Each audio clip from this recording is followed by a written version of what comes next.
Hi all, welcome to learn with Jagat. So ఈరోజు topic వచ్చేసి reflection of light at curved surfaces. Right, అసలు what is mean by reflection? Reflection అంటే ఏంటి? What is mean by reflection? సింపుల్గా reflection అంటే ఏం చెప్తాం మనం? ఏదైనా ఒక లైట్ వచ్చి సర్ఫేస్కి తాకితే మళ్ళీ అది బౌన్స్ బ్యాక్ అవుతుంది. సో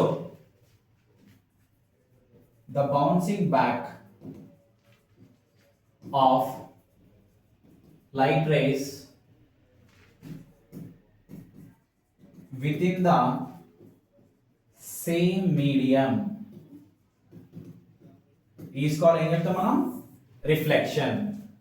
సో దీనికి ఇంకా ఎగ్జాంపుల్ ఎట్లా చెప్పాలి సర్ఫేస్ మీద అంటే? So this is the incident ray, right? So ఇది రేరర్ మీడియం, ఇది డెన్సర్ మీడియం అనుకుంటే వీళ్ళు ఇక్కడ డెఫినేషన్ ఏం చెప్పిన? The bouncing back of light race with in the same medium.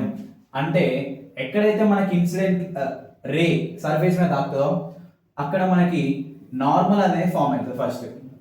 So at that point ఇది ఎంత నార్మల్. సో ఇక్కడ నుంచి మళ్ళీ రిఫ్లెక్ట్ అవుతుంది. So this is R. So within the same medium the light is going to reflect. So this is called reflection.